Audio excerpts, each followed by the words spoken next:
Am I saying aliens visited them? No. Let's give the credit to the estimators and builders. These were very intelligent people.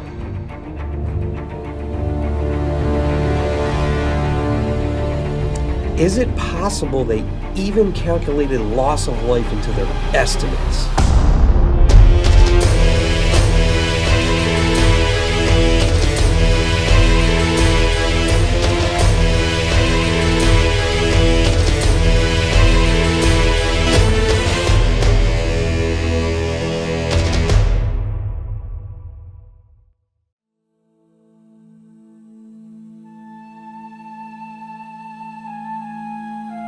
Human history is measured, in part, by mankind's drive to create and build.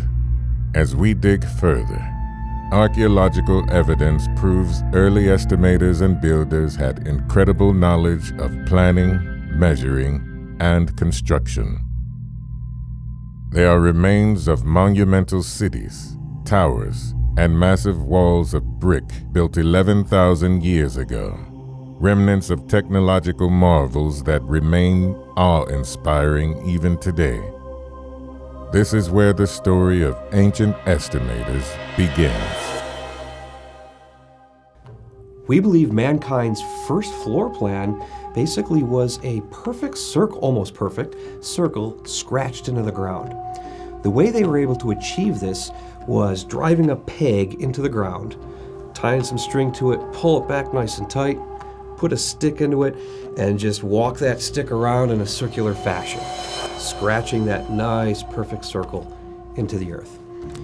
From this pattern, or floor plan, if you will, they were able to stack up sticks and tusks and antlers and cover it with the fur and pelts and stuff like that. Or much more advanced people would actually go ahead and stack up rocks from the local creeks and rivers. And further in time, they started using bricks. So this circle that they would scratch in the ground was basically the first floor plan. It allowed them to build upwards, higher, stronger material, so on and so forth. They made for some excellent shelters back in the day. In 8000 BC, we know, the city of Jericho emerged. It beat the first stage of the Great Wall of China by more than 7,500 years. This was the end of the Stone Age and the beginning of the Bronze Age. But more importantly, this was the dawn of the brick.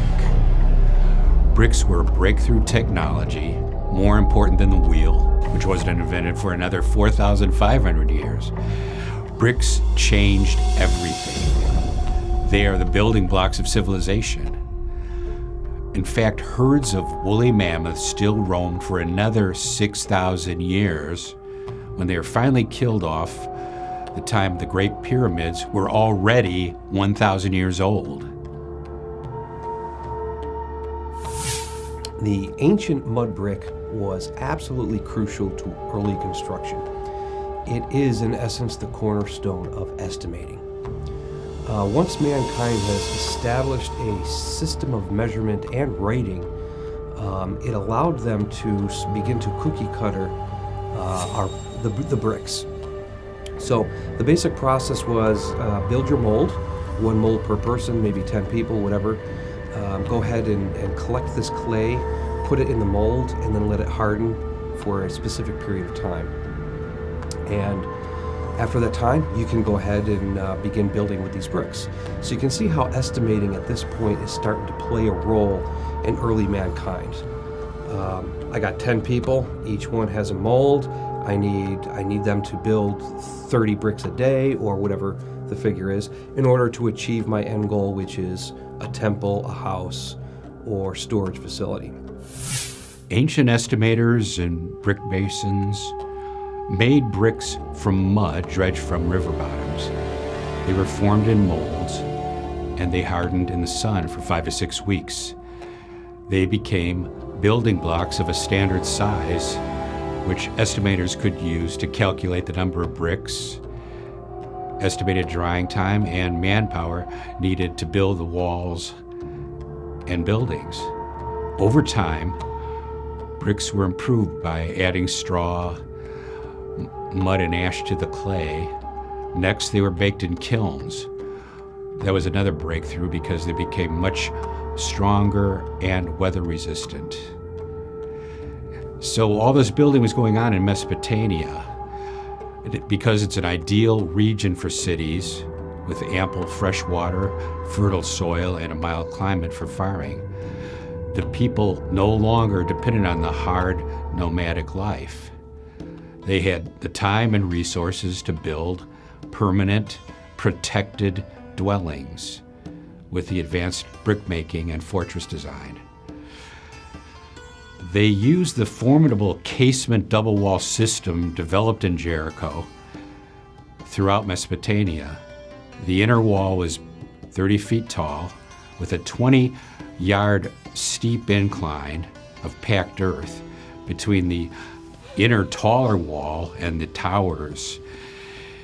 It is thought that the massive walls were both to protect the city from spring floods and, of course, from hostile tribes and armies. Inside the city was a brick tower 30 feet tall by 30 feet wide with an internal staircase.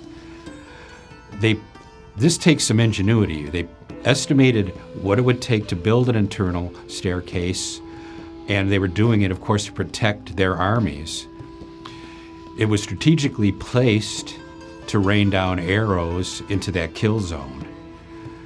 The double wall design was so advanced that it was used for fortress design throughout Mesopotamia, throughout Europe and the Middle East, and in fact, all the way till the 17th century. The ziggurat is the most distinctive architectural invention of ancient Near East. It's a fascinating structure. They kind of resembled pyramids, if you will, but these things were made up of millions of bricks, literally millions of bricks. Each one of these bricks was about almost 12 inches by 12 inches, 11.5, and 2.75 inch thick, if I recall correctly. And that was the standard size of every one of these bricks. The very first layer, I guess you would call it, or first floor, was made up anywhere between 750,000 to about 1 million bricks. The inside of these ziggurats, as they were starting to build them up, the insides were actually just a simple mud brick. They didn't really go into too much detail in manufacturing these particular bricks. The sides and the tops, however, these bricks were baked. They were baked in the sun, possibly kilns as well, and then they were stacked up on the outside. The reason for this is it's probably easier to dig into these unbaked bricks and make your corridors and rooms and stuff like that. But what's very interesting about these things, so as a king would make a layer, let's say the first layer, king number 1 decided to stamp his signature in all of these bricks. And then he would go on to pass away in war or whatever. And then another king would come by and he would build the second tier. And each one of those bricks was stamped with his signature. So out in the Middle East, we've got all these ziggurats, or what's left of them, that have very unique stamps and signatures of these kings throughout time. Just like the geological layers in our mountains, we could see these specific layers in these ziggurats of, who was the leader at the time. Very, very fascinating construction for sure. However, all of this could not come to fruition without some sort of unit of measurement and writing that's standardized. In 3000 BC, Sumerians developed cuneiform script for math and writing. This was a big event. Over time, cuneiform blossomed into a full-fledged writing system used for everything from story writing, math, record keeping, codes of law, and most importantly, building estimating. The standard script was used for multiple languages over the course of thousands of years. In the John Ryland Library in Manchester, England, there sits an interesting artifact. It is of a floor plan that was created around 2100 BC in Sumeria. This thing is an incredible 4,000 plus years old. This is a floor plan. Clearly, without a doubt, floor plan. What's absolutely fascinating about this thing is the size. The size is just smaller than your average tablet or iPad. It's about 4 3/8 by 3 5/8. So clearly this thing was used to hand off, once it was created, hand off to certain people in the building process, I would imagine. And it looks like it's roughly to scale. We do know that there's two sets of measurements. There's the outside measurements of this tablet, which are in a term called gar, which equates to about 6 meters. So it's about 22 meters wide by 16 meters. We speculate that it was probably a temple or maybe an elaborate house of some sort. But interesting is the inside measurements. Totally different form of measurements, which the term is called kus, which is about 50 centimeters. And the walls of this floor plan are about 150 centimeters thick. That's how thick these walls were. Now, if you remember when we were talking about the brick and how they deteriorated, one of the techniques that these ancient people did was actually make thicker walls for two reasons: less deterioration on the internal bricks, and obviously a wider wall so they can build a second floor or put much more weight on the roof. Another unique thing about this floor plan is the material that it was made out of. We've discussed in length the different forms of clay, the additives of what make up clay and how strong it is, but it appears that this is just simple clay, no additives, no sand, no nothing. And I will explain why we come to this conclusion. I took the opportunity to actually recreate this floor plan just to see what these people were doing. And this is about the actual size of the original floor plan that is now on display in Manchester. What I found out when I was creating this, as I was dragging the lines into the clay, is as I dragged the stick, there was a lot of debris. And when I looked at the reference photos, there's no indication, there's no rough lines, no indication of debris. These were very, very smooth lines that made up these walls. You don't see no pockmarks from sand, no porosity in here to indicate there was sand at one time. So we're led to believe that what these individuals were doing is using some sort of digitizer, if you will, from back in the days. So if you can imagine that they would have a tool like this, and they would just kind of carve their lines in. And this tool could possibly be measured, so as they put it in, if the wall only needs to be, 5 feet long, they could clearly use a tool like this to measure that. If we take a very close look at the original photographs, we will also know some lines were deeper than the other. It's a clear indication that they were using a tool of this movement. Think of a pizza cutter, if you will.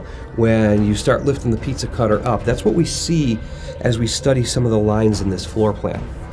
Absolutely fascinating. So the question is why were these individuals so detailed in creating this thing? To me, it is clearly for estimating purposes. No other reason why someone would need to be, this precise, so to speak. Once we all have measurements, we know how big these bricks are, we know how long the wall is.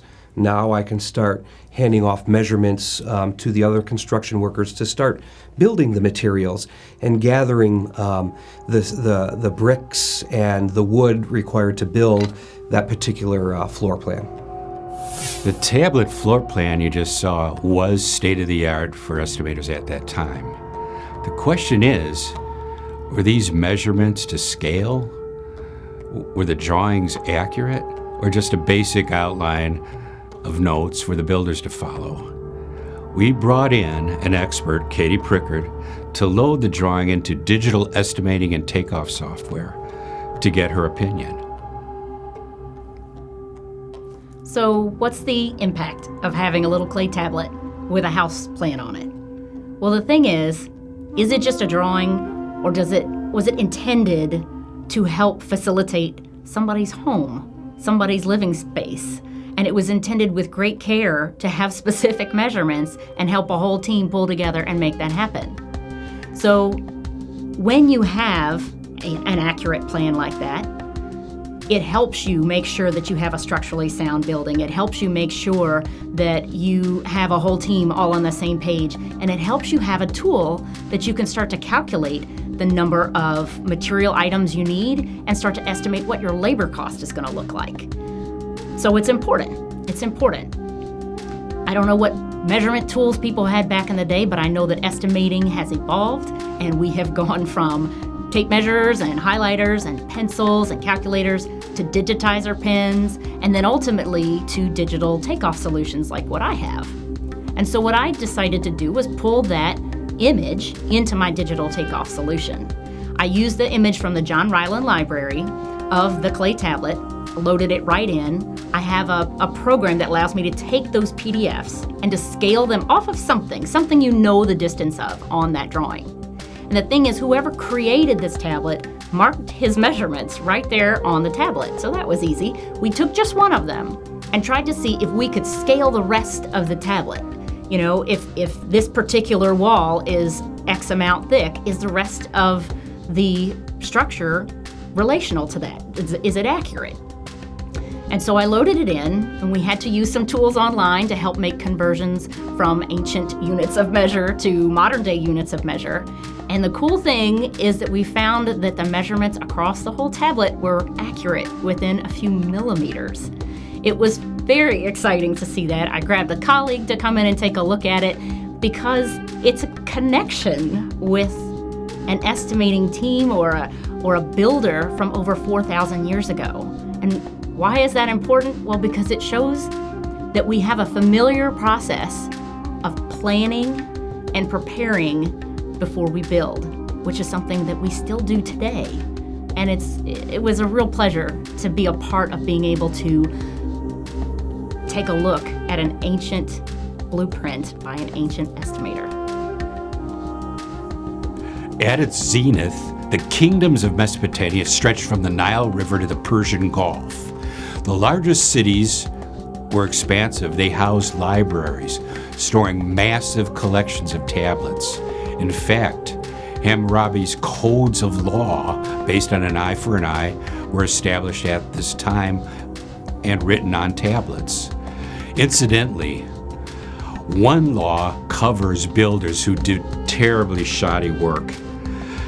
And if a building collapsed on a man, remember, it's an eye for an eye. So let's go on. The brick-walled cities prospered for thousands of years, but alas, wars between the most powerful city-states led to the downfall of Mesopotamia. But the advances in measuring, brick-making, labor, materials estimating made their way to the Egyptians, which leads us to the next chapter of Ancient Estimators. History shows Egyptians replaced the clay tablets with a new technology, papyrus. Massive quarry excavations, thousands of laborers, ramps and scaffolding were used to build the pyramids over decades and over lifespans. Yet, mystery still shrouds the how and why.